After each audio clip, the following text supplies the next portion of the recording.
दुनिया बनाने वाले क्या तेरे मन में समाई, काहे को दुनिया बनाई। बहुत ही प्यारा गाना है और इसमें बहुत ही प्यारा सा सवाल है कि ऊपर वाले तेरे मन में ऐसा क्या समाया कि तुमने ये दुनिया बनाया, ये दुनिया बनाई, इसके ऊपर लिविंग ऑर्गेनिजम्स को भेजा। इतने सारे लिविंग ऑर्गेनिजम्स आज के समय हमें देखने को मिलते हैं। कैसे आई ये लिविंग ऑर्गेनिजम्स इस धरती पे, धरती बनी कैसे, ये यूनिवर्स बना कैसे। बहुत ही प्यारा सवाल है और इसके बहुत ही प्यारे जवाब भी। तो स्वागत करता हूं मैं आप सभी का मैग्नेट ब्रेन्स के इस प्लेटफॉर्म पर, जहां मिलता है आपको बिल्कुल ही free and quality education from kindergarten to class 12th। मैं शुभम श्रीवास्तव आप सभी का स्वागत कर रहा हूं class 12th biology NCERT exemplar की सीरीज में, जहां आज हम डिस्कस करने वाले हैं अपने चैप्टर 7 इवोल्यूशन के माइंड मैप को। मतलब कि ये एक ऐसा 1 घंटे का वीडियो लेक्चर होगा जिसमें कि हम इस पूरे चैप्टर को कवर करेंगे। इस चैप्टर में मौजूद सारे इंपॉर्टेंट पॉइंट्स को पकड़ेंगे, जानेंगे, समझेंगे कि इस इवोल्यूशन नाम के चैप्टर में हमें देखना क्या है। तो अगर हम इवोल्यूशन नाम के चैप्टर की बात करें तो एक ऐसा वर्ड है इवोल्यूशन की हमने कई बार देखा है। जब हम अपने इस रिप्रोडक्शन नामक यूनिट को देख रहे थे, उसमें भी हमने देखा कि रिप्रोडक्शन है, ये रिप्रोडक्शन वेरिएशन ला रहा है, इस वेरिएशन के कारण इवोल्यूशन हो रहा है। तो ये इवोल्यूशन क्या होता है, इस चैप्टर के अंदर हम शुरू करेंगे। सबसे पहला पॉइंट कि ये धरती बनी कैसे, मतलब ये पहले यूनिवर्स कैसे बना, इस यूनिवर्स पे ये धरती कैसे बनी, इस धरती पर लिविंग ऑर्गेनिजम्स कैसे आए, और फिर वो लिविंग ऑर्गेनिजम्स कौन से थे, वो सिंगल सेल्ड ऑर्गेनिज्म कैसे देखते देखते मल्टी सेलुलर ऑर्गेनिजम्स में बदले, धीरे धीरे पेड़ आए, पौधा बना, फिर एप, देन ह्यूमंस। इन सारे चीजों के ऊपर हमारा डिस्कशन होने वाला है। तो बिना वक्त गवाए शुरू करते हैं अपने इस प्यारे से चैप्टर को, इवोल्यूशन को। तो जैसे ही हमारा ये चैप्टर स्टार्ट होता है, सबसे पहले हमें डिस्कस करना है something about big bang theory. देखो, ऐसा था सबसे पहले कि कुछ भी नहीं था। देखा जाए तो एक बहुत बड़ा कुछ तो मास था, ऐसे कुछ बहुत बड़ा सा मास था। अचानक होता है क्या इसमें, इस मास के अंदर बहुत ज्यादा एनर्जी है, इस बहुत बड़े मास के अंदर बहुत ज्यादा एनर्जी है। बहुत ज्यादा एनर्जी होने के कारण इस मास में क्या होता है, एक बहुत बड़ा एक्सप्लोजन होता है। इसके कारण इसमें बहुत बड़ा एक्सप्लोजन होता है। इस एक्सप्लोजन के कारण ये बहुत बड़ा मास जो है वो छोटे छोटे इस तरीके से कई सारे टुकड़ों में ये टूट जाता है। ये कई सारे टुकड़ों में टूटता है, और ये बहुत सारे जो टुकड़ों में टूटता है, ये जाकर के ये यूनिवर्स को बना रहा है। मतलब कहने का है कि पहले कुछ भी नहीं था, एक बहुत बड़ा मास था। इस मास के अंदर बहुत ज्यादा एनर्जी, इस एनर्जी में होता है एक बहुत बड़ा एक्सप्लोजन, और इस एक्सप्लोजन के बाद बनता है हमारा ये यूनिवर्स। इस यूनिवर्स के अंदर बहुत सारे गैलेक्सीज, हर गैलेक्सी के अंदर बहुत सारे प्लैनेट्स। तो इस तरीके से बना हमारा ये दुनिया। ये बता रहा है हमारा ये big bang theory. Big bang theory का कहने का यही मतलब है, big bang theory simple language में अगर हम बात करें तो बिग बैंग थ्योरी हमें यही बता रहा है कि कुछ भी नहीं था इस पूरे संसार में, सिर्फ एक बहुत बड़ा मास था, कुछ ऐसा। इस मास में बहुत ज्यादा एनर्जी, और इस एनर्जी के कारण इस मास में होता है एक्सप्लोजन। इस ह्यूज एक्सप्लोजन के कारण ये बड़ा सा मास टूटता है छोटे छोटे टुकड़ों में, और ये छोटा छोटा टुकड़ा फिर मिलकर के बनाता है एक यूनिवर्स को। और इस यूनिवर्स की बात करें कि यूनिवर्स कब का है, तो यहां पर लिखता है 20 BYA। BYA कहने का मतलब यह है कि BYA का मतलब है, हम बात कर रहे हैं बिलियन ईयर्स अगो की, मतलब बिलियंस ईयर अगो, मतलब 20 बिलियन साल पहले ये यूनिवर्स बना। 20 बिलियन ईयर अगो यूनिवर्स बना। इस यूनिवर्स में बहुत सारे यूनिवर्स आए। हर एक यूनिवर्स में क्या है कि बहुत सारे प्लैनेट्स हमें देखने को मिला, बहुत सारा प्लैनेट हमें देखने को मिला है। यहाँ पे बहुत सारे गैलेक्सीज है, गैलेक्सीज के अंदर बहुत सारे प्लैनेट है। जैसे हम बात करें अपने गैलेक्सी की, तो हमारे पास हमारे जो गैलेक्सी का नाम है that is the milky way Galaxy. इस मिल्की वे गैलेक्सी में मौजूद है हमारा अर्थ। तो जब हमारा ये अर्थ बना, तो अर्थ का बनने का जो समय था, this is 4.5 billion year ago. तो 4.5 बिलियन ईयर एगो पहले हमारा ये धरती जो है ये बन के तैयार हुआ, और इसके बाद लाइफ जो है इस धरती के ऊपर सबसे पहले 4 बिलियन ईयर्स पहले आया। First non cellular life form की बात करें तो ये 3 बिलियन ईयर्स अगो हमें देखने को मिला था। फिलहाल अभी हमने क्या देखा कि एक बहुत बड़ा मास था जिसमें एनर्जी बहुत ज्यादा है, एक होता है ह्यूज एक्सप्लोजन, इसके कारण बनता है बहुत सारे छोटे छोटे मास, और ये छोटे छोटे मास क्या करते हैं, ये छोटे छोटे मास मिलकर के इस यूनिवर्स का निर्माण कर रहे हैं। और ये चीज कब हुई, तो आज से करीब करीब 20 बिलियन ईयर अगो पहले की कहानी है। तो 20 बिलियन ईयर्स अगो पहले ये हुआ। इसके बाद जो अर्थ है, अर्थ बना हमारा 4.5 बिलियन ईयर पहले। एक्चुअली जब अर्थ हमारा बना तो अर्थ भी कुछ स्पेशल चीज नहीं था, ये भी एक बहुत बड़ा मास था। फॉर एग्जाम्पल इस तरीके से ये एक टुकड़ा आया यहां पे, ठीक है, एक टुकड़ा यहां पे आया। अब इस समय क्या था कि चूंकि अर्थ के पास ग्रेविटेशन नाम का एक पावर है, ठीक है, अर्थ के पास ग्रेविटेशन नाम का एक पावर है।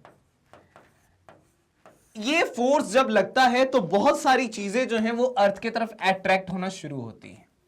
हम भी जान रहे हैं, आज भी हम खड़े हैं, हमने लॉ ऑफ ग्रेविटेशन पढ़ा है, फिजिक्स में आपने पढ़ा होगा, ग्रेविटेशन का लॉ है, न्यूटन ने हमें बताया है इसके बारे में बहुत कुछ, कि जितने भी ऑब्जेक्ट्स हैं इस धरती पे, जितने भी चीजें हैं वो सभी एक दूसरे को अपनी तरफ अट्रैक्ट करती हैं। जो न्यूटन का यूनिवर्सल लॉ ऑफ ग्रेविटेशन है वो हमें बताता है कि इस दुनिया में मौजूद जितने भी ऑब्जेक्ट्स हैं वो सारे के सारे एक दूसरे को अपनी तरफ अट्रैक्ट करते हैं।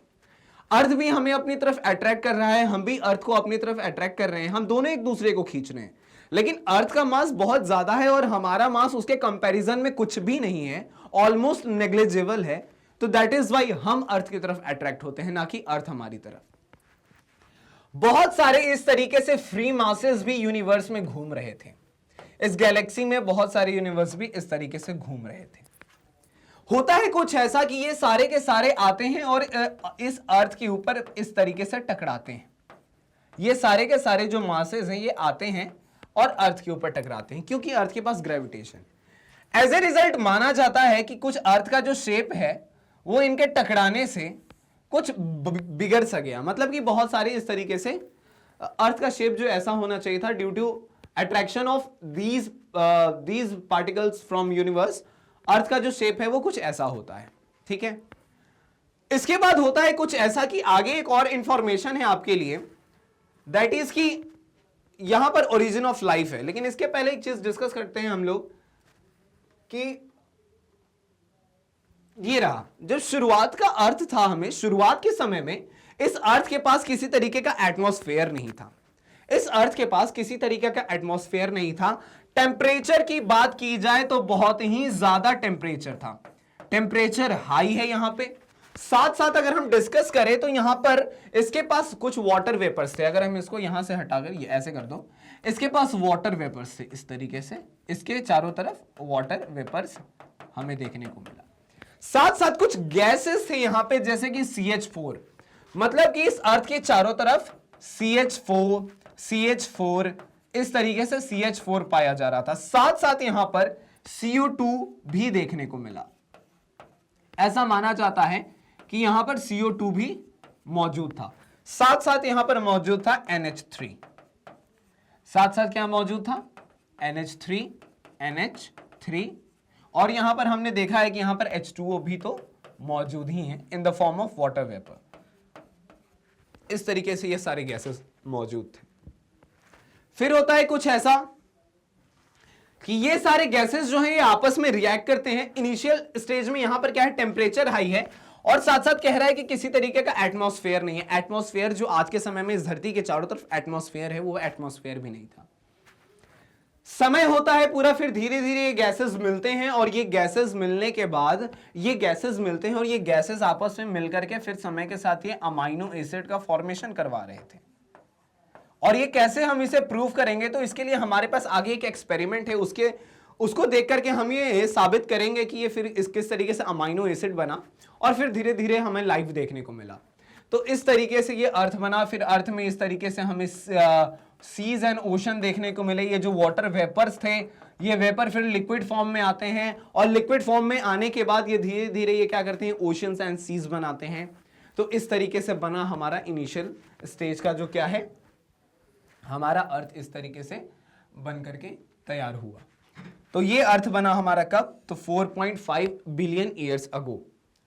4.5 बिलियन ईयर अगो हमारे ये अर्थ बन के तैयार हो गया। और अब जो अर्थ हमें देखने को मिल रहा था, ये अर्थ कुछ ऐसा था कि बहुत ही प्यारा सा ये ऐसा अर्थ हमारा बनकर के तैयार हुआ, ये बनकर के तैयार हुआ। और इस अर्थ के पास क्या थे? इस अर्थ के पास लैंड है, इस अर्थ के पास ओशंस हैं, ठीक है, ओशंस हैं, सी है। इस अर्थ की बात की जाए तो इसके पास माउंटेन्स हैं, माउंटेन्स है, ये सारी चीजें हैं। साथ साथ अर्थ के पास एटमॉस्फेयर भी अब मौजूद है। तो अर्थ के पास अब ये सारी चीजें मौजूद हैं, ये सारी चीजें मौजूद हैं। इसके बाद सबसे पहले इस धरती पर लाइफ देखने को मिला 4.4 बिलियन ईयर अगो। ये जो कुछ वाटर बॉडीज हैं, लाइक ये वाटर बॉडी, अगर ये ओशन है तो इस वाटर बॉडी के अंदर, ये जो वाटर बॉडी है, इस वाटर बॉडी के अंदर जो है ये सबसे पहले लाइफ देखने को मिला। लाइफ जो है ये सबसे पहले वाटर बॉडी में देखने को। अगर हमसे सवाल पूछा जाता है कि लाइफ सबसे पहले कहां आया, क्या वो लैंड पे आया या हमारे एयर में देखने को मिला या फिर पानी में देखने को मिला, तो सबसे पहला जो लाइफ था वो वाटर के अंदर बना था। तो ये 4 billion years ago water body के अंदर पहला लाइफ देखने को मिला।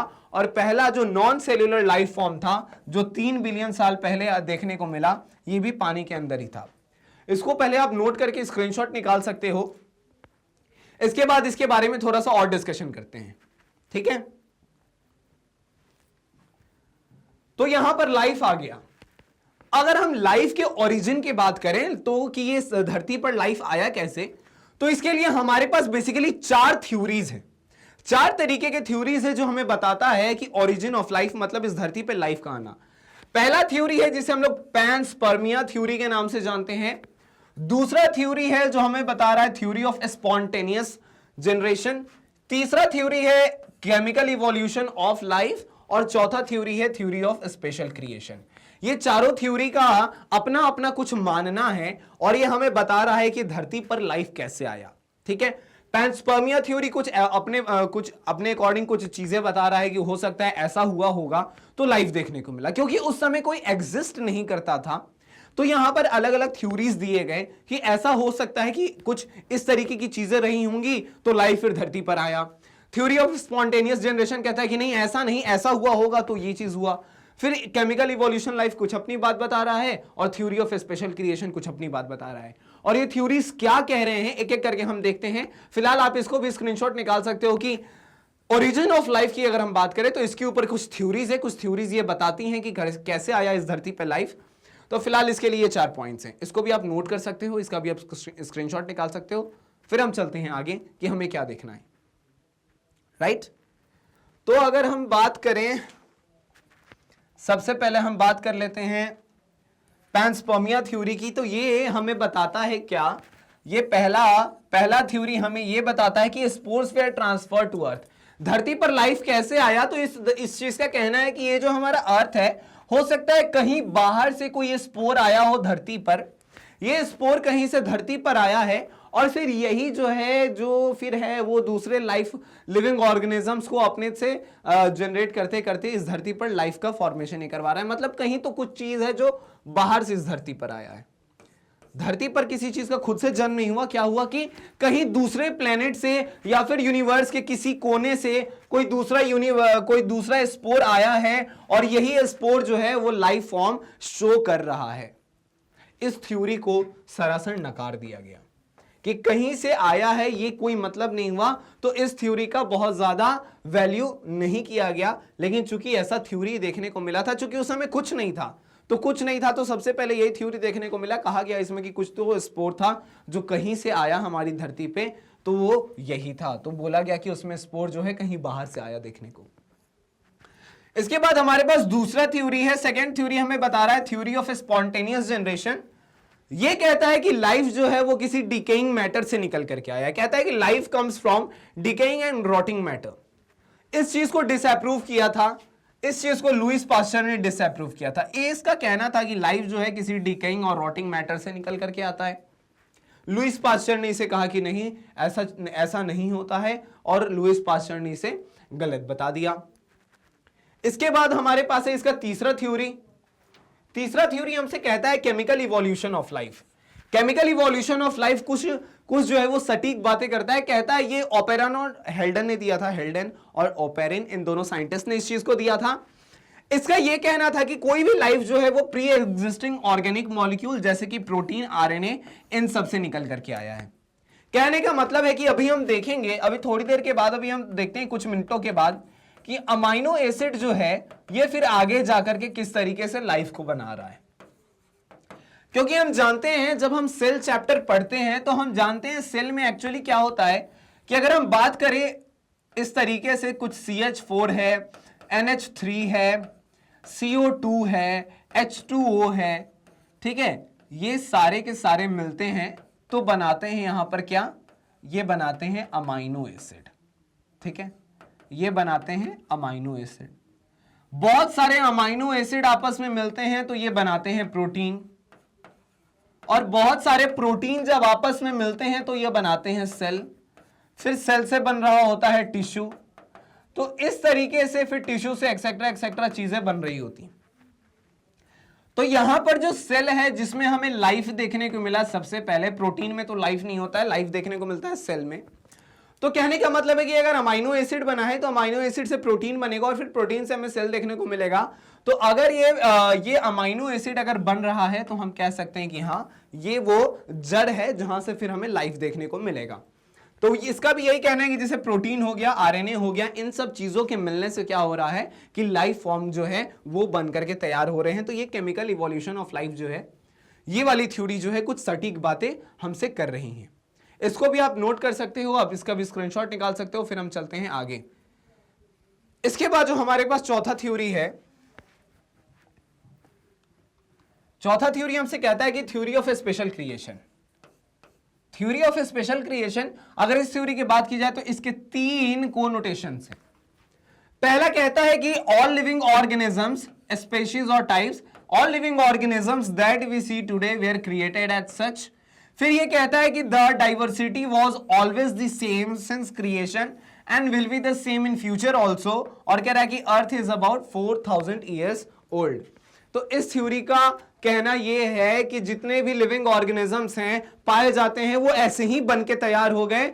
अर्थ जो है सो सिर्फ 4000 साल पुराना है। और इसका कहना है कि जो डाइवर्सिटी है इस धरती के ऊपर, वो जब ये बना था, जैसा जब ये बना वैसा ही तब भी वैसा था और आने वाले समय में भी वैसा ही रहेगा। तो ये जो थ्योरी है, ये स्पेशल क्रिएशन, ये ऐसे ही मतलब अचानक से कुछ बन गया, ऐसा इसका कहना है। तो ये थ्योरी भी बहुत ज्यादा सटीक नहीं है, क्योंकि इसका कहना है कि अर्थ जो है सो 4000 साल पुराना है। जब ये अर्थ बना था तो इस अर्थ के पास कुछ डाइवर्सिटी थी, जो डाइवर्सिटी तब भी वैसी थी, अब भी वैसी है और आने वाले समय में भी वैसे ही रहने वाली है। और साथ साथ इसका कहना था कि जो लिविंग ऑर्गेनिजम्स पाए जा रहे हैं धरती पर, वो भी अचानक से ऐसे ही बनकर के तैयार हो गए। तो इस थ्योरी का भी बहुत ज्यादा एक्यूरेसी नहीं है। तो ये कुछ थ्योरीज हैं जो बता रही हैं कि इस धरती पर लाइफ कैसे आया। इसको भी आप नोट कर सकते हो, इसका भी आप स्क्रीनशॉट निकाल सकते हो। फिर हम चलते हैं इसके बारे में कुछ और डिस्कशन करते हैं, फिर इसके बारे में कुछ और डिस्कशन करते हैं। ठीक है,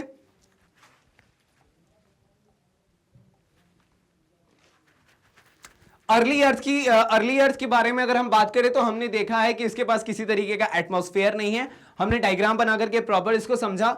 इसके बाद ये कहता है कि इसके पास हाई टेम्परेचर था, क्योंकि धरती के पास बहुत ज्यादा टेम्परेचर थी। क्यों ज्यादा टेम्परेचर है, सवाल अगर हमसे पूछ सकता है, अगर किसी तरीके का अगर स्पेशल क्वेश्चन अगर बना के हमसे पूछा कि बताओ अर्ली अर्थ में ऐसा क्यों कहा गया है कि बहुत ज्यादा हाई टेम्परेचर है, तो देखो कि एक बहुत बड़ा मास था सर, इस तरीके का बहुत बड़ा मास था जिसके अंदर एनर्जी बहुत ज्यादा थी। इसमें होता है सर एक्सप्लोजन, और इस एक्सप्लोजन के बाद जो बनते हैं बहुत सारे जो स्मॉल मासेस इससे निकल करके आ रहे थे, और इसी का एक नतीजा था, एक स्मॉल मास हमारा अर्थ था। तो इसमें क्या है कि इसमें भी एनर्जी जो थी उस टाइम, इसमें भी एनर्जी जो है ये ज्यादा है, और इसके कारण हमें यहां पर हाई टेम्परेचर इसमें देखने को मिल रहा है। तो बहुत ज्यादा इसमें कॉन्सेप्ट नहीं है, क्योंकि ये सारी चीजें तब की हैं जब कोई नहीं था इस धरती पे। जैसे कि अगर हम अदर साइंसेस की बात करें तो हो सकता है कि उसके ऊपर रिसर्चेस होते हैं, बताया जाता है, लेकिन इस धरती का बनना, इसके ऊपर लाइफ आना, उस वक्त कोई नहीं था। तो ये सारी चीजें हम मानते हैं कि ऐसा हुआ होगा तो फिर ऐसी चीजें रही होंगी। तो धरती में शुरुआत के समय किसी तरीके का एटमॉस्फेयर नहीं था, कुछ गैसेस मौजूद थे जैसे कि water vapour, H2O in the form of vapour, CH4 है हमारे पास, CO2 है, NH3 है, ये सारी चीजें थी। वोल्केनिक स्टॉर्म्स होते थे, रिड्यूसिंग एटमॉस्फेयर। तो इस तरीके की चीजें हमारी शुरुआत के समय में अर्ली अर्थ में हमें देखने को मिला। छोटी सी कुछ पॉइंट्स हैं, इसको भी आप नोट करके स्क्रीनशॉट निकाल सकते हो। फिर इसके आगे हम लोग डिस्कशन करते हैं, इसके आगे कुछ और इंपॉर्टेंट चीजें हम डिस्कस करते हैं। बहुत ज्यादा हार्ड ये चैप्टर नहीं है, बहुत ही ज्यादा आसान है। जेनेटिक्स वगैरह पढ़ने के बाद ये चैप्टर हमें बहुत ही ज्यादा आसान लगता है। मिलर साहब जो थे, मिलर साहब ने किया एक्सपेरिमेंट, और एक्चुअली इस एक्सपेरिमेंट ने बताया कि हाँ लाइफ धरती पर आया तो कैसे आया। इस एक्सपेरिमेंट का बहुत बड़ा रोल था। एक्चुअली एक लेबोरेटरी में इन्होंने एक फ्लास्क लिया, एक बहुत खूबसूरत सा सेटअप किया, जिस सेटअप के अंदर ये इन्होंने CH4, H2, NH3 साथ साथ वाटर वेपर, कहने का मतलब है कि H2O 800 डिग्री सेल्सियस पर इन्होंने रखा। ठीक है, इसमें एक स्पेशल चीज है, that is the electric discharge. इन्होंने एक इलेक्ट्रिक डिस्चार्ज उसमें सप्लाई किया, और इस इलेक्ट्रिक डिस्चार्ज के बाद इन्हें देखने को मिला कि इसमें अमाइनो एसिड का फॉर्मेशन हो रहा था। मतलब अभी तक कुछ नहीं था, लेकिन यहां पर जो CH4 है, यहां पर जो H2 है, यहां पर जो H2O है, यहां पर जो NH3 है, इन सब के मिलने से इन्हें देखने को मिला क्या कि यहां पर भाई अमाइनो एसिड का फॉर्मेशन हो रहा है। और फिर जब अमाइनो एसिड बन गया तो हम जान रहे हैं कि अमाइनो एसिड्स कंबाइन करेंगे, different types of amino acid जब मिलेंगे तो ये बना देगा सर प्रोटीन, और ये जब बहुत सारे प्रोटीन्स मिलेंगे तो फिर यहां से बन जाएगा हमारा सेल। और सेल जो है इसी में हमें सबसे पहले लाइफ देखने को मिला। तो जब एक ही सिंगल सेल भी बनकर के अगर तैयार हो गया तो हम समझेंगे कि हाँ लाइफ यहां से आ गया। तो सबसे पहले यहां पर उन्हें इस सेटअप के बाद देखने को मिला अमाइनो एसिड फॉर्मेशन। तो इन्होंने बता दिया कि जो इनिशियल अर्थ था हमारा, जिसके पास CH4, H2O, NH3 ये सब था, उसके बाद बहुत ज्यादा हीट था वहां पे, तो हो सकता है कुछ इलेक्ट्रिक डिस्चार्ज वगैरह हुआ होगा, और उसके बाद यहां पर अमाइनो एसिड का फॉर्मेशन हुआ होगा। फिर इस अमाइनो एसिड से बना प्रोटीन, और इस प्रोटीन से बना सेल, और इस सेल में सबसे पहले हमें लाइफ देखने को मिला। तो मिलर के एक्सपेरिमेंट ने ये हमें बता दिया कि इस धरती पर लाइफ आया तो आया कैसे। सबसे पहले इस धरती पर लाइफ आया तो आया कैसे, इसको भी आप नोट करके स्क्रीनशॉट निकाल सकते हो। इसके बाद फिर हम आगे का डिस्कशन कंटिन्यू करते हैं। ठीक है, तो मिलर के एक्सपेरिमेंट ने हमें एक्चुअली बता दिया कि इस धरती पर लाइफ आया तो आया कैसे। अब धरती पर लाइफ आया, अब कहने का मतलब है कि लाइफ आया तो हो सकता है कि सिंगल सेल थे। ठीक है, धरती पर लाइफ आया तो कैसा आया, सिंगल सेल। सिंगल सेल था, कुछ माइक्रो ऑर्गेनिज्म थे, बहुत ही सिंपल टाइप ऑफ सेल, जिसके पास उसका न्यूक्लियस बहुत ज्यादा वेल डेवलप नहीं था, जिसके अंदर रेस्पिरेशन होना, डाइजेशन होना, इस तरीके की चीजें बहुत ही ज्यादा सिंपल तरीके से। फिर समय बदलता गया और धीरे धीरे यहां पर आज के समय 1.7 से लेकर के 1.8 मिलियंस ऑफ स्पीशीज आज के समय में इस धरती पर पाए जाते हैं। 1.7 से 1.8 मिलियन स्पीशीज आज इस धरती पर पाए जाते हैं। इसकी बात करें तो आज बहुत ज्यादा, आज हमारे पास ह्यूमंस है इस धरती पर। इस धरती का सबसे स्पेशल क्रिएशन कहा जाता है ह्यूमंस को, क्योंकि ह्यूमंस के पास जो ब्रेन है ये कुछ भी करने की क्षमता रखती है। तो ह्यूमंस है, आज के समय में हमारे पास प्लांट्स हैं।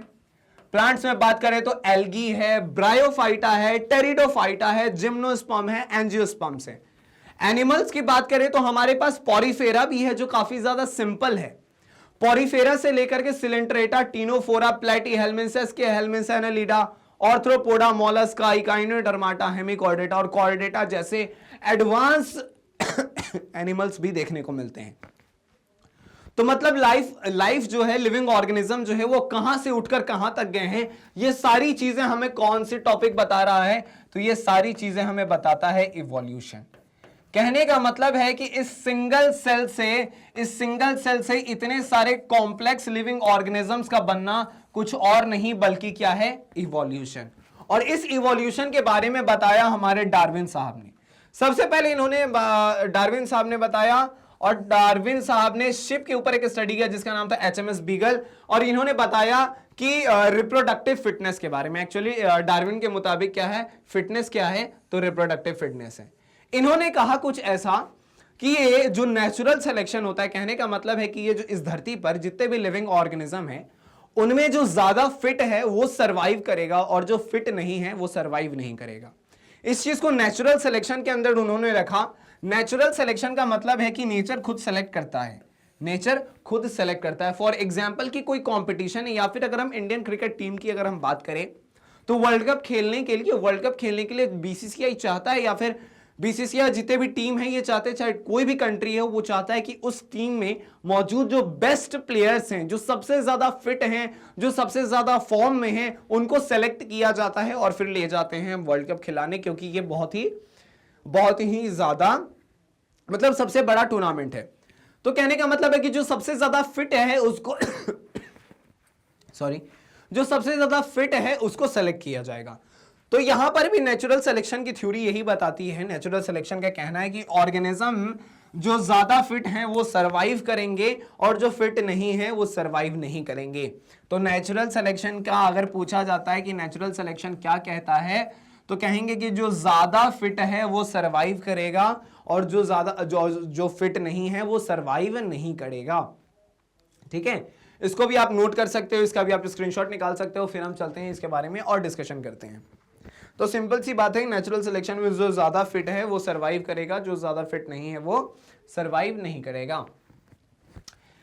इसके बाद है कि what is the evidence of evolution. Evidence तो कुछ देना होगा इवोल्यूशन का। तो एविडेंस के बात करें तो एविडेंस के रूप में दो चीजें हैं हमारे पास। एक है हमारे पास फॉसिल, जिसको पैलियोंटोलॉजिकल एविडेंस भी कहते हैं, और दूसरा है हमारे पास एम्ब्रियोलॉजिकल एविडेंस।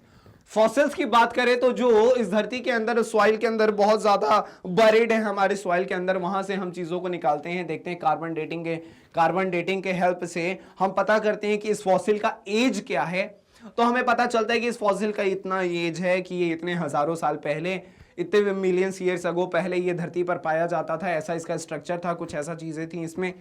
तो एक वो चीजें, और दूसरा है एम्ब्रायोलॉजिकल एविडेंस। इसको बात करें तो ये अर्नस्ट हैकल के द्वारा दिया गया था, इसको डिसअप्रूव भी किया गया by Ernst and von Baer के द्वारा। हैकल ने क्या ऑब्जर्व किया था? Haeckel observed gill slits in embryo of all vertebrates including humans. तो इन्होंने सारे वर्टिब्रेट्स के ऊपर स्टडी किया और सारे वर्टिब्रेट्स में इन्होंने देखा कि गिल स्लिट्स पाया जाता है इंसान को लेकर के। तो ये चीज इनका ये निकालना बहुत ज्यादा गलत नहीं था, लेकिन इसको हम एविडेंस ऑफ इवोल्यूशन के अंदर अगर देखते हैं तो इसको कार्ल्स अर्नस्ट और वॉन बेयर ने इसे डिसअप्रूव कर दिया था। फॉसिल्स की बात करें तो इसमें कि हम लोग जो बहुत ही पुराना सॉइल के अंदर बरीड है, सॉइल के अंदर ये बरीड है, इसको हम लोग कार्बन डेटिंग के मदद से हम क्या करते हैं, इसके एज को पता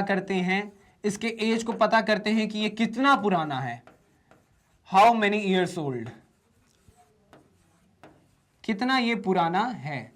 तो इस तरीके से हमें इसका एज पता चलता है। हमें पता चल रहा है कि ये लाखों साल पुराना है, ये करोड़ों साल पहले इस धरती पर पाया जाता। तो इस तरीके से हम कहते हैं कि हो सकता है कि इतने साल पहले, 10 लाख साल पहले या 1 करोड़ साल पहले एक ऐसा था कि इस धरती पर ये पाया जाता था, और फिर यहां से हम इस चीज की स्टडी करते हैं। इसको भी आप नोट करके स्क्रीनशॉट निकाल लो, फिर इसके बारे में थोड़ा सा और डिस्कशन करते हैं। तो इसके बाद हम देखते हैं आगे, इसके बाद है हमारे पास that is homologous structure. Homologous structure, analogous structure, ये सारी कुछ चीजें हैं जो हमने कई दफा सुना है। तो होमोलोगस स्ट्रक्चर क्या है? देखो यहां पर अगर हम होमोलोगस स्ट्रक्चर को समझने की कोशिश करें तो लिखता है होमो। इसका कहने का मतलब है कि सेम स्ट्रक्चर है या सेम इसका ओरिजिन है, लेकिन इसके फंक्शंस डिफरेंट है। Shows divergent evolution. एग्जांपल्स की बात करें तो लिम्स ऑफ मैन, चीता, व्हेल, बैट एक्सेट्रा। अब देखो इसको समझने की बात करो कि अगर लिम्ब की बात करें, अगर इसके लिम्ब की बात करें किसके, तो मैन का, चीता, व्हेल, बैट। ठीक है, लिम्स की बात करें तो लिम्स हमारे पास, अगर हम फोरलिम्ब की बात करते हैं, तो इन सब में ओरिजिन जो है वो सेम है। ठीक है, इन सब में ओरिजिन जो है वो सेम है। ठीक है, फोरलिम्ब कहां से निकल करके आ रहा है हमने देखा। लेकिन अगर इसके फंक्शन की बात करें तो अगर हम फंक्शंस की बात करते हैं तो अगर हम फंक्शन में, एक हमारे पास है मैन, दूसरे में हमारे पास देखने को मिल रहा है चीता, तीसरे में व्हेल है, फिर बैट है। तो मैन में हमें देखने को मिलता है कि ये जो फोरलिम्ब है हमारा, इससे हम डिफरेंट एक्टिविटीज करते हैं। जैसे लिखने के काम आ गया, हम खाने के लिए इसका यूज करते हैं, अगर कोई सामान उठा करके यहां से वहां रखना है उसके लिए, या फिर डिफरेंट एक्टिविटीज में हम इस फोरलिम का यूज करते हैं। चीता की बात करें तो इस चीता में हमें देखने को मिलता है कि ये चीता जो है चलने के लिए इस चीज का यूज करता है, वॉकिंग के लिए, रनिंग के लिए चीता यूज कर रहा है। वेल की बात करें तो ये स्विमिंग के लिए, क्योंकि वेल जो है वो पानी में पाया जाता है तो ये स्विमिंग के लिए यूज करता है। बैट की बात करें तो बैट का जो फोरलिम है वो कुछ विंग्स में डेवलप करता है, तो ये फ्लाइंग के लिए यूज किया जाता है। तो यहां पर हमें देखने को मिल रहा है कि सबका ओरिजिन सेम है, लेकिन इसी फोरलिम का जो यूज है अलग अलग लिविंग ऑर्गेनिजम्स में वो अलग अलग देखने को मिलता है। तो वही चीज कहता है कि सेम स्ट्रक्चर है, सेम इसका ओरिजिन है, लेकिन अगर डिफरेंट फंक्शन है तो हम उसको होमोलोगस स्ट्रक्चर के अंदर रखते हैं। तो होमोलोगस स्ट्रक्चर क्या है?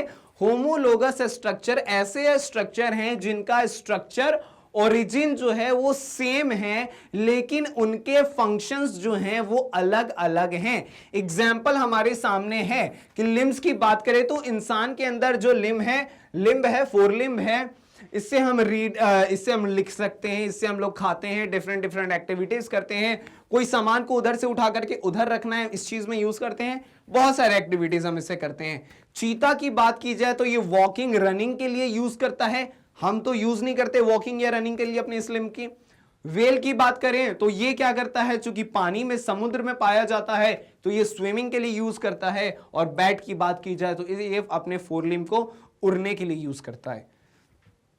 बोगनवेलिया की बात करें तो इसमें मौजूद जो थॉर्न है और कुकुरबिटा में मौजूद टेंड्रिल, कुकुरबिटा में मौजूद टेंड्रिल जो है वो क्या करता है, ये सपोर्ट सिस्टम प्रोवाइड करता है। और वही बोगनवेलिया में मौजूद थॉर्न जो है ये प्रोटेक्शन के काम आता है। दोनों का ओरिजिन सेम है, लेकिन थॉर्न क्या करता है, इसे प्रोटेक्शन देता है। चूंकि ये कांटे की तरह होता है तो ये बोगनवेलिया में अगर कोई बाहर से अगर कोई चीजें उसे डिस्टर्ब कर रही है तो एक तरीके से प्रोटेक्शन दे रहा है। और वही टेंड्रिल जो है, ये कुकुरबिटा का प्लांट जो है, इसको सपोर्ट देता है, और ये सपोर्ट देता है और इस प्लांट को फिर आगे बढ़ाता है। इसको भी आप नोट कर लो, इसका भी आप स्क्रीनशॉट निकाल लो, फिर इसके आगे अभी हम और डिस्कशन करते हैं।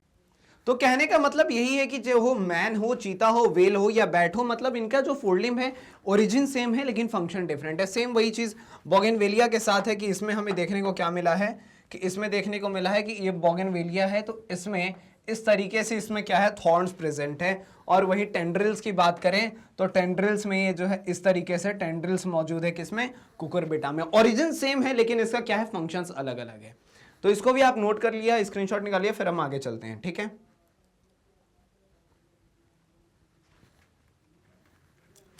अब हमारे पास आ चुका है दूसरा point, that is the analogous structure. अब हमें देखना है क्या, एनालोगस स्ट्रक्चर। एनालोगस स्ट्रक्चर की बात करें तो होमोलोगस स्ट्रक्चर के जस्ट अपोजिट है। इसमें कहता है कुछ ऐसा कि ये डिफरेंट स्ट्रक्चर है और डिफरेंट ओरिजिन है, लेकिन ये फंक्शन जो है वो सेम करता है। और ये दिखाता है कन्वर्जेंट इवोल्यूशन। कन्वर्जेंट इवोल्यूशन और डाइवर्जेंट इवोल्यूशन क्या है, इसके ऊपर भी हम डिस्कशन करेंगे। अभी फिलहाल हम देखते हैं, कहता है कि ये डिफरेंट स्ट्रक्चर है या डिफरेंट ओरिजिन है। फॉर एग्जांपल, अगर हम बर्ड्स और बटरफ्लाई की विंग्स की बात करें तो अगर एक तरफ बर्ड और बटरफ्लाई है, बर्ड को रख दो और बटरफ्लाई को रख दो, ठीक है, बटरफ्लाई, इन दोनों के पास हमें क्या देखने को मिलता है, इन दोनों के पास हमें विंग्स देखने को मिलता है, ठीक है।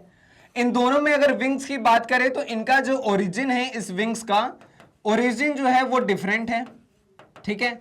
लेकिन अगर हम इसके विंग्स के फंक्शन की बात करें, तो फंक्शन तो सेम ही है। दोनों अपने विंग्स का यूज किस लिए करते हैं, तो दोनों अपने विंग्स का यूज फ्लाइंग के लिए करते हैं, उड़ने के लिए करते हैं। साथ साथ फ्लिपर ऑफ पेंगुइन या फिर डॉल्फिन, तो इसकी बात की जाए तो ये दोनों का जो ओरिजिन है वो अलग है, लेकिन ये दोनों का फंक्शन जो है वो सेम है। तो कहने का मतलब है कि होमोलोगस स्ट्रक्चर में हमने देखा था कुछ ऐसा कि सेम स्ट्रक्चर या ओरिजिन है और डिफरेंट फंक्शन है, लेकिन एनालोगस में हमें देखने को मिलता है कि डिफरेंट स्ट्रक्चर या ओरिजिन है लेकिन फंक्शन जो है वो सेम है। उसमें डिफरेंट फंक्शंस था, इसमें सेम फंक्शन है। उसमें सेम ओरिजिन था, इसमें डिफरेंट ओरिजिन है। तो चीजें जो है वो उलट पुलट गई, बिल्कुल ही अपोजिट है। इसको भी फिलहाल आप नोट कर लो, स्क्रीनशॉट निकाल लो। इसके बाद हम कुछ कन्वर्जेंट इवोल्यूशन और डाइवर्जेंट इवोल्यूशन के बारे में डिस्कशन करते हैं, ठीक है।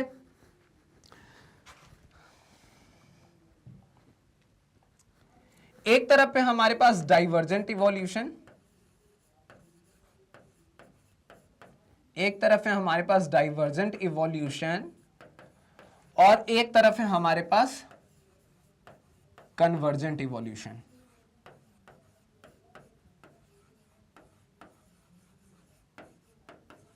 ठीक है, डाइवर्जेंट इवोल्यूशन और कन्वर्जेंट इवोल्यूशन। देखो यहां पर इस वाले केस में कुछ ऐसा था कि ये बोल रहा है कि डाइवर्जेंट इवोल्यूशन है। कहने का मतलब है कि एक सिंगल पॉइंट से चीजें शुरू हुई हैं, ठीक है, एक ही सिंगल पॉइंट था कुछ, ठीक है। इस पॉइंट से क्या हुआ, अपने अपने यूज के अकॉर्डिंग, क्या बोल रहा है कि अपने अपने यूज के अकॉर्डिंग कुछ का यूज इस डायरेक्शन में मूव कर गया, कुछ का काम कुछ अलग था तो ये इस डायरेक्शन में मूव कर गया, कुछ का काम अलग था तो ये इस डायरेक्शन में मूव कर गया, कुछ का काम अलग था तो ये इस डायरेक्शन में मूव कर गया। वही कन्वर्जेंट इवोल्यूशन हमें यह बता रहा है कि इस तरीके से अलग अलग पॉइंट्स थे, ठीक है, अलग अलग ओरिजिन है, लेकिन सबको काम एक ही है। तो ये काम क्या है, सबका काम एक ही है, ठीक है। तो एक पॉइंट से अलग अलग डायरेक्शन में मूव करना, दिस इज डाइवर्जेंट इवोल्यूशन, और अलग अलग पॉइंट से एक जगह पर आकर के मिल जाना, दिस इज कन्वर्जेंट इवोल्यूशन। तो बेसिकली डाइवर्जेंट इवोल्यूशन का मतलब है कि एक जगह से कई अलग अलग जगह पर जाना, और कन्वर्जेंट इवोल्यूशन का मतलब है कि बहुत सारे अलग अलग जगह से उठना है और किसी एक पॉइंट पर आकर के मिलना है। तो this is convergent evolution and this is divergent evolution. इसको भी आप नोट करके स्क्रीनशॉट निकाल सकते हो। फिर इसके आगे हम डिस्कशन करते हैं कि उधर हमें क्या देखना है, ठीक है।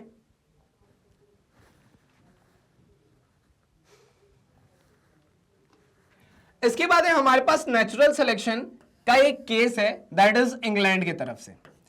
नेचुरल सिलेक्शन में हमें देखने को मिला है कि जो ज्यादा फिट है वो सरवाइव करेगा। तो इस केस में इंग्लैंड का एक केस है, ये बात है करीब 1850s की, 1850 का समय था, और इस 1850s के दौरान क्या हुआ कि tree trunk becoming dark due to industrialisation. 1850 का एक ऐसा समय था 1850s का कि इस समय इंडस्ट्रीज जो है वो बैठना स्टार्ट हुई थी, इंडस्ट्रियलाइजेशन स्टार्ट हुआ था, इंडस्ट्री का बैठना। इंडस्ट्रीज के बैठने का रिजल्ट कुछ ऐसा था कि एटमॉस्फेयर में स्मोक वगैरह और हार्मफुल गैसेस जो थे वो निकलना शुरू हुए। इस हार्मफुल गैसेस में कार्बन नाम का एक बहुत ही अच्छा सा गैस, प्यारा सा खूबसूरत सा गैस था, है ना। तो इसके कारण एज ए रिजल्ट क्या होता है कि कार्बन क्या है कि इसका ब्लैक आउटकम क्या है कि वहां के जितने भी पेड़ पौधे थे, इस ब्लैक ने क्या किया कि वो जितने भी ट्री ट्रंक थे, इस ट्री ट्रंक को क्या कर दिया, इस ट्री ट्रंक को भी इसने ब्लैक करना शुरू किया, ठीक है। वही चीज यहां पे कहता है कि tree trunks becoming dark due to industrialisation. अब इस ट्री ट्रंक के ऊपर, अगर ये ट्री ट्रंक को अगर हम इस तरीके से बनाए तो इसके ऊपर इस तरीके से क्या था कि मोथ आकर के बैठता था, बटरफ्लाई के जैसा दिखने वाला एक लिविंग ऑर्गेनिज्म। तो कह रहा है कि बिफोर इंडस्ट्रियलाइजेशन मोर व्हाइट विंग्ड मोथ पाया जाता था।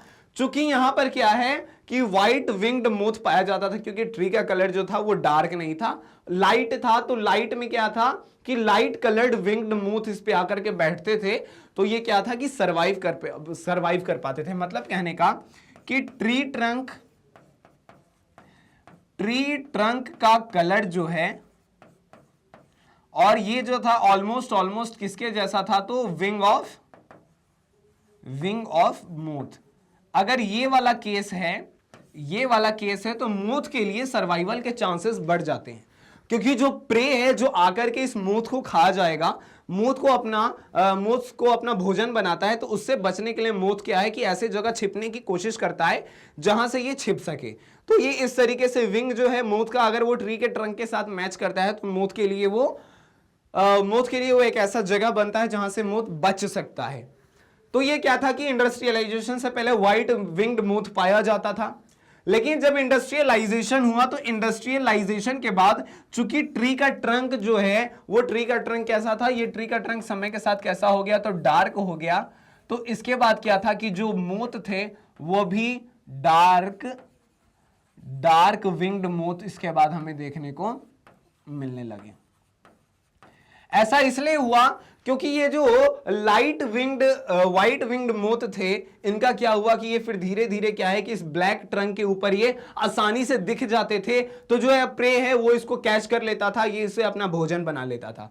लेकिन फिर क्या हुआ कि समय के साथ मोथ के अंदर ये चीजें चेंज होना शुरू हुई, मोथ के अंदर चेंजेस देखने को मिले, क्योंकि मोथ अपने सर्वाइवल के लिए अपने अंदर उसने चेंजेस करना शुरू किया, उसके generation after generation, next generation, उसके बाद उसका अगला जनरेशन, और धीरे धीरे करते करते ऐसा आया कि एक समय ये जो व्हाइट विंग्ड मोथ था ये डार्क विंग्ड मोथ के रूप में बदलना शुरू हुआ। और फिर ये क्या हुआ कि ये जो ट्री का ट्रंक था ये भी डार्क था और विंग ऑफ द मोथ ये भी डार्क था।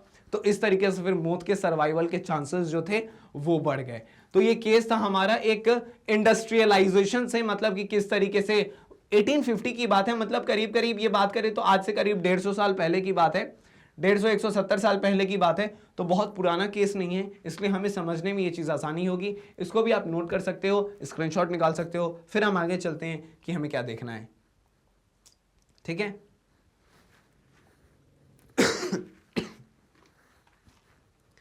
इसके बाद है हमारे पास एडेप्टिव रेडिएशन। एडेप्टिव रेडिएशन एक बहुत ही खूबसूरत सा टॉपिक। एडेप्टिव रेडिएशन क्या है? तो एडेप्टिव रेडिएशन कहता है कि प्रोसेस है इवोल्यूशन का, process of evolution of different species in a given geographical area starting from a point of literally radiating to other areas of geography habitats. कहने का मतलब यह है कि अगर ये कोई ज्योग्राफिकल एरिया है, ये कोई ज्योग्राफिकल एरिया है और इसमें क्या है कि किसी एक पॉइंट से अलग अलग डायरेक्शन में चीजें इवॉल्व हो रही। देखो, इसको समझने के लिए एक हम इमेजिनरी दुनिया का निर्माण करते हैं।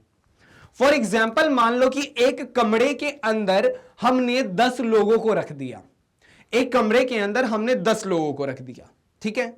10 लोगों को अब क्या है कि हमने प्रॉपर खाना देना शुरू किया। हम ऊपर छत के एक कोने में हमने छोटा सा होल बना दिया और उधर हमने क्या किया कि उधर से हमने शुरुआत के दिनों में 10 लोगों के लिए हमने 100 रोटी गिराई, सबके लिए 10-10। कुछ दिन के बाद हमने कुछ ऐसा किया कि हमने रोटी की संख्या कम कर दी, अब 100 के जगह हमने 50 रोटी दिया। तो सबने अभी क्या किया, अभी सबने 5-5 रोटी खाना शुरू किया। इसके बाद समय के साथ हमने रोटी की संख्या को 25 कर दिया। तो 25 कर दिया तो उस 10 लोगों में ऐसा था कि 5 जो थे, 5 या 6 लोग जो थे वो बहुत ज्यादा ताकतवर थे और कुछ लोग जो थे वहां पर कमजोर थे। तो इस केस में क्या हुआ कि जो ज्यादा मजबूत था उसने क्या किया, कमजोर वाले को 2-4 मुक्का मारा, उसको मार पीट के बैठा दिया साइड में, और उसने क्या किया, उसका रोटी भी उसने खा लिया। फिर समय बदला, समय बदलने के बाद क्या हुआ कि हमने रोटी की संख्या को और कम कर दिया।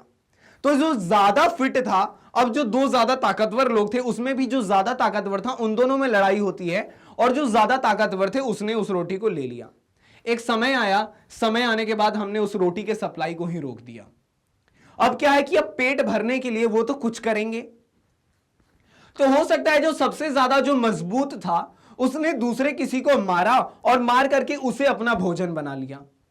जो बहुत ज्यादा कमजोर था उसने क्या किया, फॉर एग्जाम्पल इमेजिनरी दुनिया है, तो उसने क्या किया, जो सबसे ज्यादा कमजोर था उसने साइड में, उसने हो सकता है कि साइड में एक कपड़ा का टुकड़ा था या फिर कोई कर्टेन था, उसको खाना शुरू किया, वो खा करके उसने अपना पेट भरना शुरू किया। एक कोई था जिसने दीवार की ईंट को तोड़ा और उसको खाना शुरू किया, उससे अपना पेट भर रहा था। एक जो था वो किसी दूसरे को मार करके अपना फूड बना रहा था, उससे वो अपना पेट भर रहा था। कोई अलग था, वो कुछ अलग चीज खा करके अपना पेट भर रहा था। तो कहने का मतलब है कि जब रिसोर्स जो था वो कमता चला गया तो सबने अपने अपने अकॉर्डिंग जो है अपना अपना रास्ता चुन लिया और फिर उस तरीके से इवोल्यूशन होना शुरू हुआ। ये बहुत ही खूबसूरत एग्जांपल है डार्विन फिंचेस का। डार्विन साहब ने गैलापागोस आइलैंड के ऊपर जब डार्विन साहब पहुंचे तो उन्हें एक स्मॉल ब्लैक बर्ड देखने को मिला, ठीक है। इस स्मॉल ब्लैक बर्ड की बात करें तो इस स्मॉल ब्लैक बर्ड में इसमें इसे देखने को मिला कि ये जो स्मॉल ब्लैक बर्ड था इसने अपनी जरूरत के हिसाब से अपने पीक को क्या किया था, चेंजेस करना शुरू किया। इसमें हमें देखने को मिला इनिशियल दौर पे अगर हम देखें तो इस तरीके से जो मीट खाता है, नॉनवेज खाता है, किसी में हमें देखने को मिला इस तरीके से। फिर आगे बढ़ी कहानी, फिर हमें ऐसा छोटा सा देखने को मिला, फिर हमें देखने को मिला कि छोटा सा इस तरीके से फॉर वेज फूड्स, इंसेक्ट खाने के लिए। तो क्या हुआ कि सेम बर्ड है लेकिन अपने अपने रिसोर्स के अकॉर्डिंग धीरे धीरे क्या हुआ, उनके इस चोंच के अंदर चेंजेस आने शुरू हुए और जो जैसा फूड ले रहा था वो उस तरीके से उसमें चेंजेस होना शुरू हुआ। तो this is called the adaptive radiation. जैसा हमारा एटमॉस्फेयर है उस तरीके से उन्होंने उसी एटमॉस्फेयर के अकॉर्डिंग उन्होंने अपने अंदर चेंजेस किए, उस तरीके का एडेप्टेशन उन्होंने उनके अंदर आया और इसे ही हम एडेप्टिव रेडिएशन के नाम से जानते हैं। इसका बहुत ही खूबसूरत एग्जांपल है डार्विन फिंचेस, और ऑस्ट्रेलियन मार्सुपियल्स भी इसका एक बहुत ही खूबसूरत सा, इसका भी बहुत ही अच्छा सा एग्जांपल है। फिर कहता है कि more than one adaptive radiation in an area shows convergent evolution, और एक से ज्यादा एडेप्टिव रेडिएशन क्या है, फिर यहां पर कन्वर्जेंट इवोल्यूशन भी शो करता है। एडेप्टिव रेडिएशन का मतलब आपने समझ लिया, इसको भी आप नोट कर सकते हो, स्क्रीनशॉट निकाल सकते हो। फिर हम चलते हैं आगे, हमें क्या देखना है।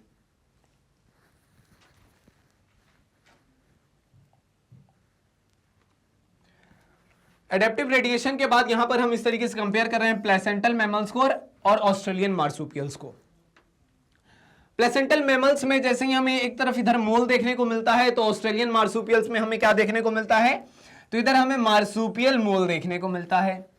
इधर हमें एंट ईटर है इधर, तो इधर हमें एंट ईटर के जगह पर क्या है, नम्बैट देखने को मिलता है। मतलब कि यहां पर क्या है, मार्सुपियल एंट ईटर है ये।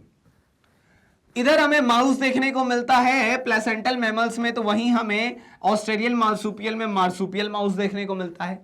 इवोल्यूशन में इस तरीके से चेंजेस आ गए। ऑस्ट्रेलिया की बात करें तो वो चारों तरफ से क्या है, वो चारों तरफ से समुद्र में घिरा है, अपने आप में एक आइलैंड की तरह है वो। तो वो जो है ये बाकी कॉन्टिनेंट से क्या है, उसमें उस बाकी कॉन्टिनेंट के मुकाबले उसके पास अलग तरीके का वहां एक एटमॉस्फेयर हमें देखने को मिलता है, अलग तरीके का वहां पर क्या बोलते हैं हैबिटेट आ चुका है। तो उसी में ऑस्ट्रेलियन मार्सुपियल्स। प्लेसेंटल मैमल में जिस तरीके से हमें लेमर देखने को मिलता है, इधर हमें स्पॉटेड कस्कस देखने को मिलता है। इधर फ्लाइंग स्क्वेरल है तो उधर हमें फ्लाइंग फैलेंजर देखने को मिलता है। इधर हमारे पास बॉबकैट है तो इधर हमारे पास तस्मानियन टाइगर कैट है, और इधर हमारे पास वुल्फ है तो उधर हमारे पास तस्मानियन वुल्फ देखने को मिलता है। तो इस तरीके से प्लेसेंटल मैमल्स और ऑस्ट्रेलियन मार्सुपियल्स का में हमें इस तरीके से कुछ कनेक्शन देखने को मिलता है। इसको भी आप नोट कर सकते हो, स्क्रीनशॉट निकाल सकते हो। फिर इसके बाद हम आगे के डिस्कशन को कंटिन्यू करते हैं, ठीक है। इसके बाद हमारे पास है बायोलॉजिकल इवोल्यूशन। तो सवाल उठता है कि भाई व्हाट इज बायोलॉजिकल इवोल्यूशन। तो बायोलॉजिकल इवोल्यूशन में कहता है कि हमने देखा था, देखो जैसे कि हम जब रिप्रोडक्शन पढ़ रहे थे तो रिप्रोडक्शन के दौरान हमने एक चीज डिस्कस किया था कि रिप्रोडक्शन में जब सेक्सुअल रिप्रोडक्शन होता है तो उस समय क्या है, एक तरफ मेल पेरेंट है और एक तरफ हमारे पास फीमेल पेरेंट। मेल पेरेंट से निकल करके आता है मेल का गैमेट और फीमेल पेरेंट से निकल करके आता है फीमेल गैमेट। मेल गैमेट और फीमेल गैमेट ये दो चीजें हैं। मेल गैमेट और फीमेल गैमेट आपस में करते हैं फ्यूज और यहां पर बनाते हैं वो जाइगोट, ठीक है। अब ये जो जाइगोट बनता है इसके अंदर male as well as female parent दोनों के प्रॉपर्टीज होते हैं। कुछ मतलब कि इसमें पेरेंट के मुकाबले इसमें लिटिल बिट वेरिएशन देखने को मिलता है। इसमें क्या होता है, लिटिल बिट इसमें वेरिएशन देखने को मिलता है, ठीक है।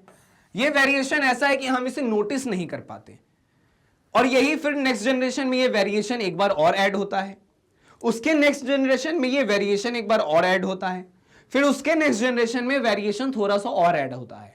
धीरे धीरे करते करते बहुत सारे वेरिएशंस जब आकर के मिलते हैं तब ये वेरिएशन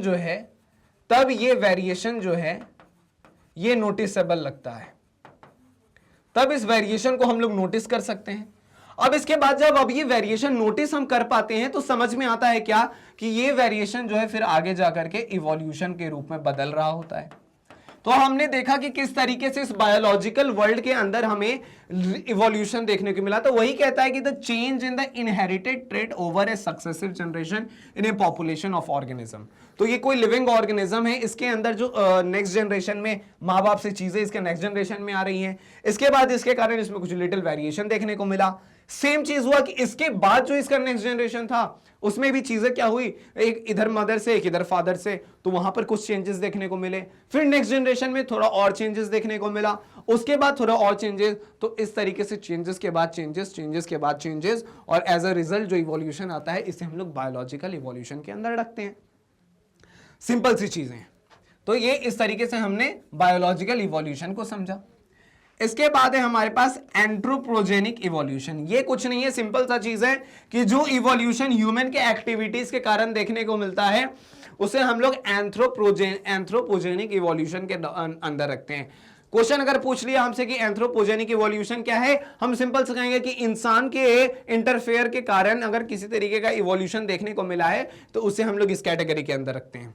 ठीक है, इसके बाद है हमारे पास ब्रांचिंग डिसेंट। ब्रांचिंग डिसेंट कहता है कि development of a new species from a single common descendant. तो सिंगल चेंजेस के कारण, इनहेरिटेंस के कारण अगर किसी तरीके का डेवलपमेंट देखने को मिलता है, एक नए स्पेशीज का फॉर्मेशन हो रहा है, एक नए स्पेशीज का डेवलपमेंट है, तो हम उसे ब्रांचिंग डिसेंट के अंदर रखते हैं। फिलहाल फिलहाल आप इसको नोट कर सकते हो, आप इसका स्क्रीनशॉट निकाल सकते हो, फिर हम आगे इसके ऊपर डिस्कशन करते हैं इसके आगे। ठीक है,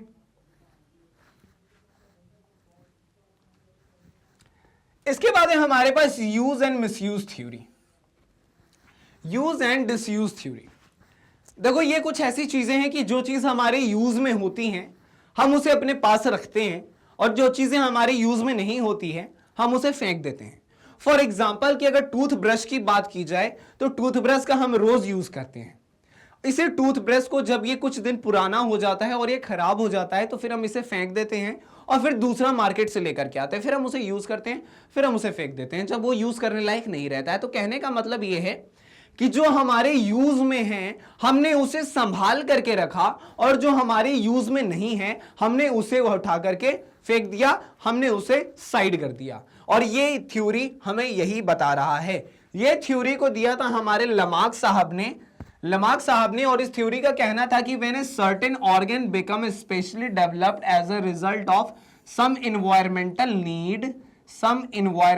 need, then that state of development is hereditary and can be passed on to the progeny। कहने का मतलब है कि ये कोई लिविंग ऑर्गेनिज्म है, ये कोई लिविंग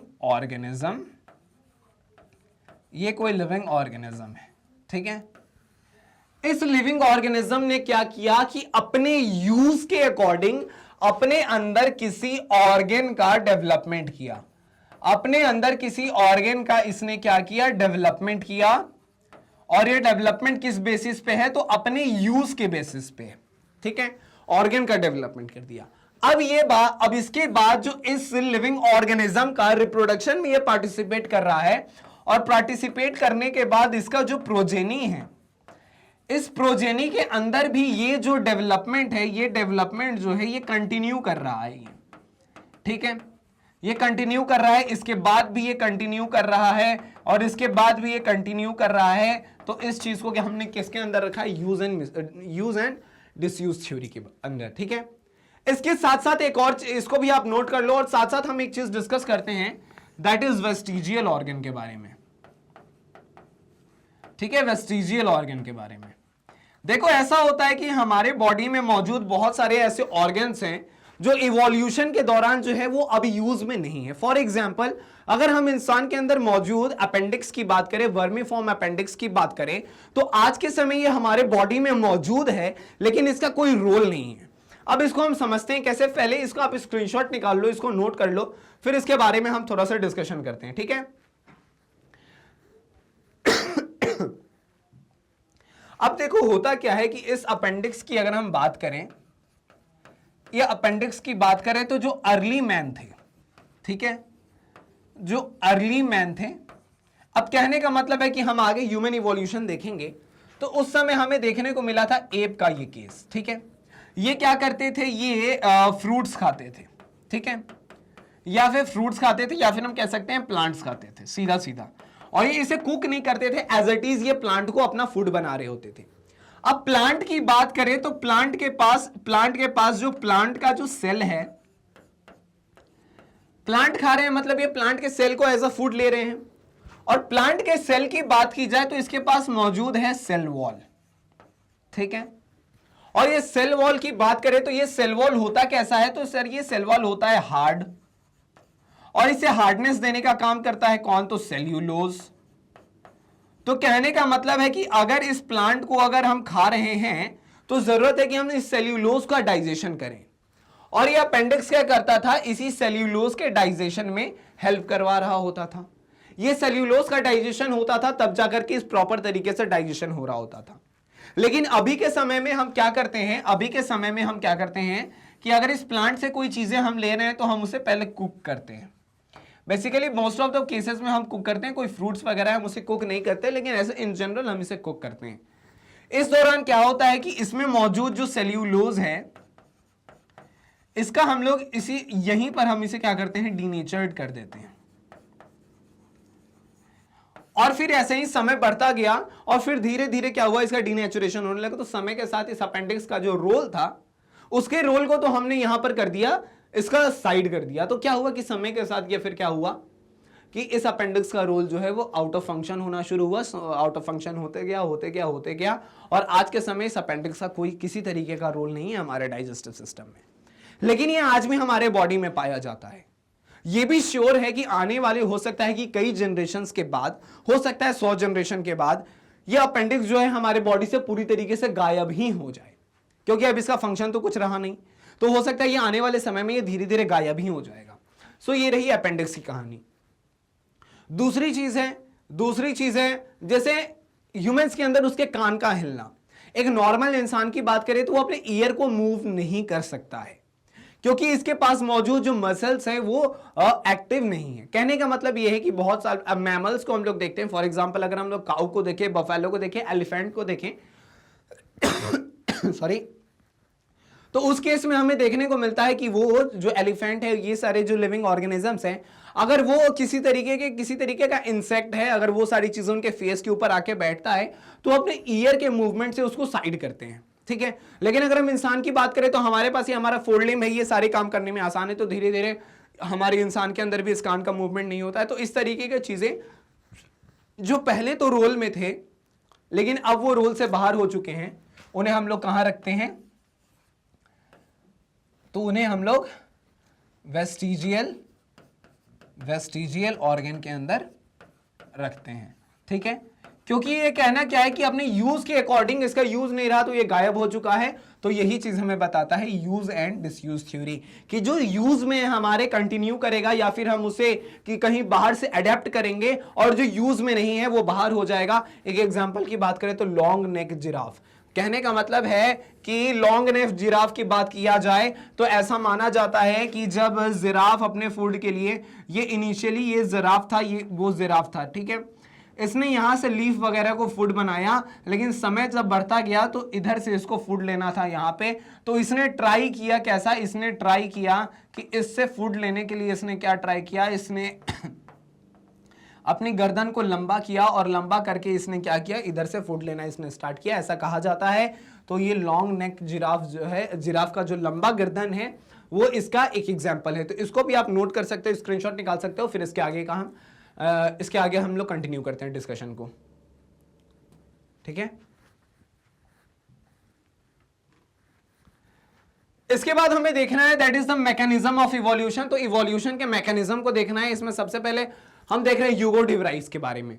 तो ह्यूगो डी व्राइस ने हमें बताया था, इस महान साइंटिस्ट ने हमें बताया था म्यूटेशन के बारे में। इसने म्यूटेशन को इंट्रोड्यूस किया और कहा ये रैंडम है और डायरेक्शन लेस है और ये क्या करता है, इवोल्यूशन में रिजल्ट करता है। उन्होंने काम किस पे किया था, तो इन्होंने इवनिंग प्राइम रोज के ऊपर काम किया था। देखो म्यूटेशन का क्या है, हमने अपने पिछले चैप्टर्स में भी देखा है, दैट इज की म्यूटेशन ये कैसा है कि जो भी हमारा ये जेनेटिक मटेरियल है, ये जो हमारा जेनेटिक मटेरियल है, जेनेटिक मटेरियल के अंदर हमने किसको रखा है, तो इस जेनेटिक मटेरियल के अंदर हमने रखा है डीएनए को, और बहुत सारे आरएनए में रखा है, आरएनए जो वायरसेस के अंदर पाए जाते हैं, आरएनए को भी हमने एज अ जेनेटिक मटेरियल माना है। लेकिन most of the living organisms में DNA as a genetic material है।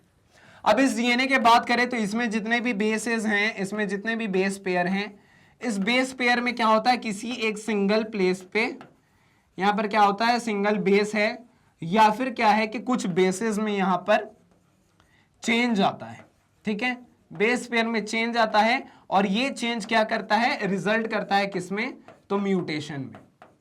अब यहां पे इसको म्यूटेशन कहते हैं। इसमें क्या होता है कि सीक्वेंस में जो कि चेंज आ गया, तो सीक्वेंस में चेंज आता है तो एज अ रिजल्ट यहां पर क्या है, कैरेक्टर में भी चेंज आता है।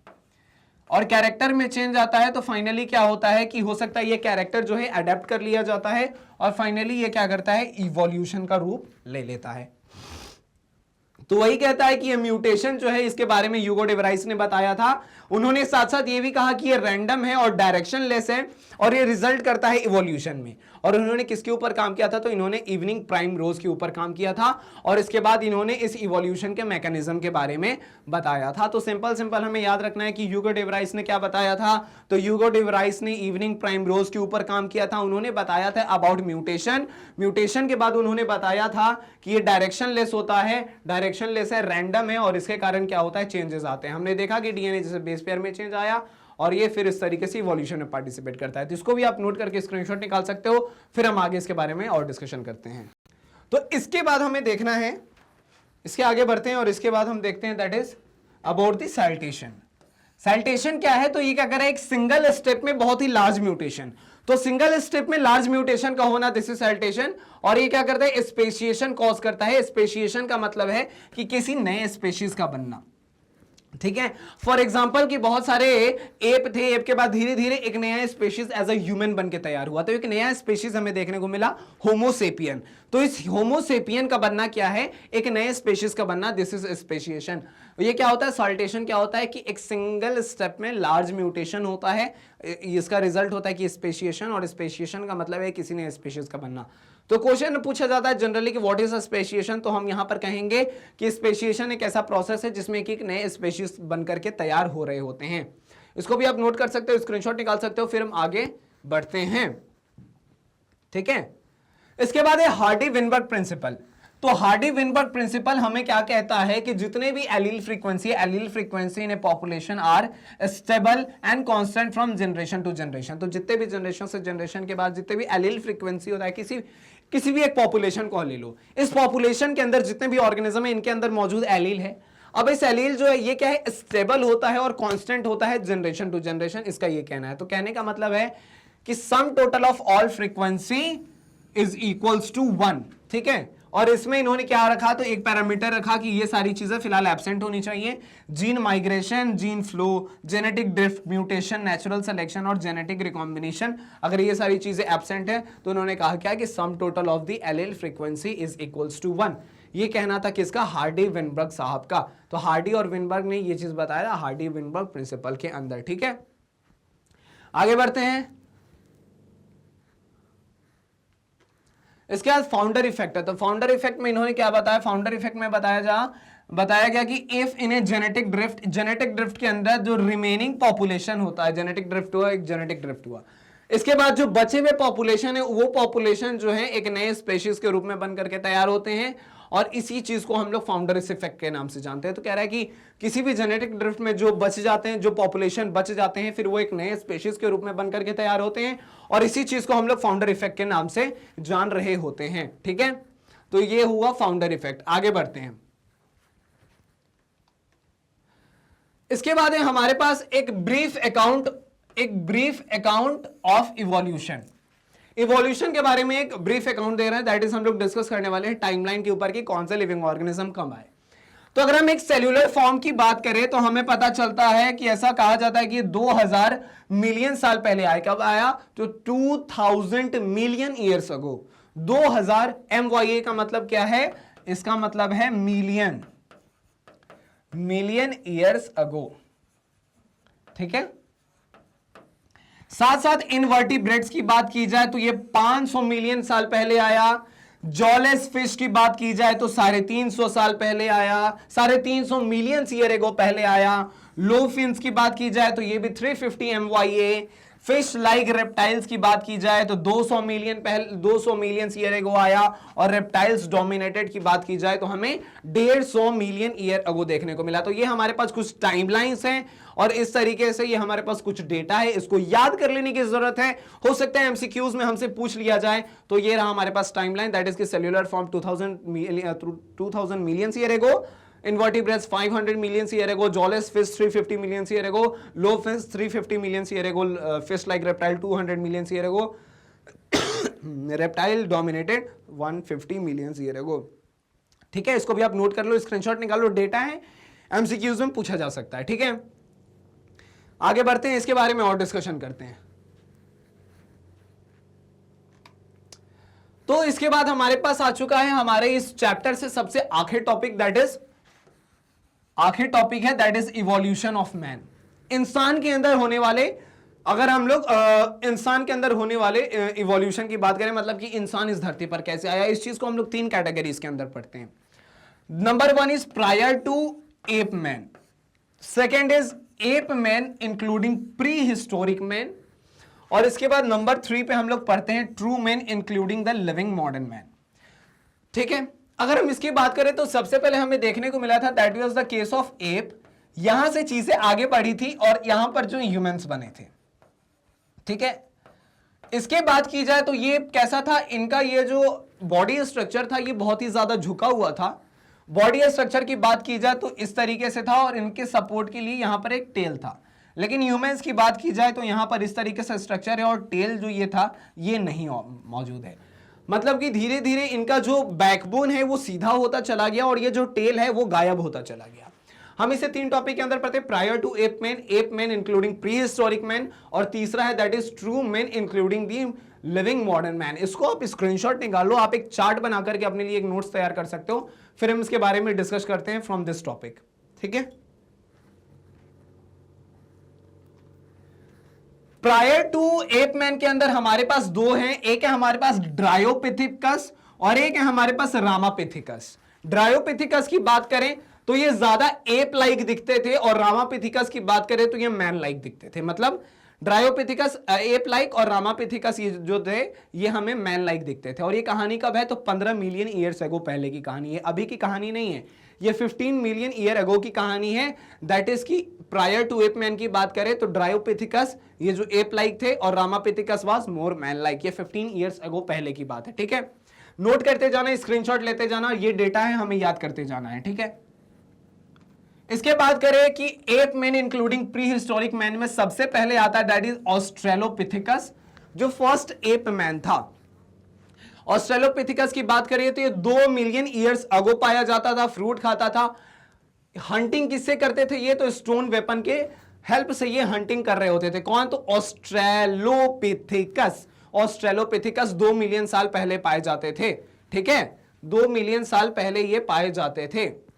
इसके बाद इसी में दूसरा है होमो हैबिलिस। होमो हैबिलिस की बात करें तो पहले दिख रहा है क्रेनियल कैपेसिटी। क्रेनियल कैपेसिटी मतलब ये जो हमारा क्रेनियल है इसके अंदर मौजूद जो ब्रेन है ये उसका मेजरमेंट है और इसे हम लोग सीसी में नापते हैं क्रेनियल कैपेसिटी के अंदर। तो इसकी अगर बात की जाए होमो हैबिलिस की तो 650 से 800 क्रेनियल कैपेसिटी है इसका। ये मीट नहीं खाते थे और ये फर्स्ट होमिनिड थे, मतलब ह्यूमन की तरह दिखने वाले ये पहले थे, दैट इज ह्यूमन हैबिलिस। और 650 से 800 सीसी, कहने का मतलब है कि इवोल्यूशन के दौरान ये जो क्रेनियल कैपेसिटी है ये धीरे धीरे बढ़ता गया और इसके साथ समझदारी जो है ह्यूमंस के अंदर वो धीरे धीरे बढ़ती चली गई। इसके बाद हमारे पास होमो इरेक्टस, ये जावा मैन थे, करीब 1.5 मिलियन ईयर अगो पहले की बात है। इनकी क्रेनियल कैपेसिटी की बात करें तो यहाँ पे 650 से 800 था और यहाँ पर हमें 900 देखने को मिला। कहने का मतलब है कि होमो इरेक्टस जो थे वो होमो हैबिलिस से ज्यादा समझदार थे, ज्यादा बुद्धिमान थे और ये मीट का सेवन करते थे, ये मीट को खाते थे। ठीक है, नोट कर सकते हैं, स्क्रीनशॉट निकाल सकते हैं, फिर हम आगे चलते हैं। ठीक है, इसके बाद है कि true man including the living modern man, ये नंबर 3। इसमें पहला हमें देखने को मिलता है दैट इज नीएंडरथल मैन। इसका साइंटिफिक नेम है हमारे पास होमो सेपियंस नीएंडरथैलेंसिस। इसके क्रेनियल कैपेसिटी की बात करें तो 900 से बढ़ करके यहाँ पे 1400 हो गया। ये 40,000 साल पहले की बात है, 40,000 ईयर से गो पहले की बात है। क्रेनियल कैपेसिटी कितना हो गया तो 1400, मतलब समझदारी यहां पर कितना बढ़ गया है। इसके बाद क्रो मैग्नून मैन जिसे हम लोग होमो सेपियन फॉसिलिस कहते हैं, इसका साइंटिफिक नेम है। फिर इसके क्रेनियल कैपेसिटी की बात करें तो 1400 से बढ़ के 1650 सीसी का हो गया। ये 34 ईयर्स अगो पहले पाए जाते थे, 34 ईयर अगो पहले इनका इवोल्यूशन हुआ था। ठीक है, इसको भी आप नोट कर सकते हो, स्क्रीनशॉट निकाल सकते हो, फिर हम आगे चलते हैं। ठीक है, आगे बढ़ते हैं। इसके बाद है हमारे पास द लिविंग मॉडर्न मैन जिसे हम लोग होमो सेपियंस के नाम से जानते हैं। करीब 25,000 साल पहले ये पाए जाते थे। और इसके बाद है अभी के समय के हमारे ये मॉडर्न ह्यूमंस जिसे हम लोग होमो सेपियंस के नाम से जानते हैं, जो कि हैं हम इंसान। Vice man arrows in Africa, सबसे पहले अफ्रीका में ये पाए जाने लगे। 10,000 साल पहले जो आइस एज का जो वक्त था उस वक्त हम ह्यूमंस का इवोल्यूशन हुआ। क्रेनियल कैपेसिटी की बात करें तो 1400 से लेके 1450 क्रेनियल कैपेसिटी हमारी होती है। एक नॉर्मल इंसान की बात करें कल्टीवेटेड, ये प्लांट्स को कल्टीवेट करने लगे, एनिमल्स को डोमेस्टिकेशन इन्होंने स्टार्ट किया, और इस तरीके से फिर धीरे धीरे क्या करिए इन्होंने पूरे अपने ये पूरे धरती पर ये धीरे धीरे फैलते चले गए, और आज के समय में धरती पर हर जगह ह्यूमंस पहुंच चुके हैं, हर जगह पाए जाते हैं। ठीक है, so this is about the Homo sapiens. So this is about the Homo sapiens. इसके बाद है हमारे पास एक topic that is Ethiopia fossils. ये क्या होता है? तो ये हमें बताता है मैन लाइक प्राइमेट्स के बारे में, ये हमें बता रहा है। ये ऐसे फॉसिल्स है जो हमें मैन लाइक प्राइमेट्स के बारे में बता रहा है, जिसकी मदद से हमने ह्यूमंस के अंदर इवोल्यूशन को देखा। 3 से 4 मिलियन ईयर अगो पहले तक की कहानी हम पता करते हैं। Not taller than 4 feet, 4 feet से ज्यादा लंबा ये नहीं होता है। वॉकड अप राइट, इसकी कहानी है। फिर एक है कि केव आर्ट सबसे पहले कब आया? तो 18,000 साल पहले हमें देखने को केव आर्ट देखने को मिला था।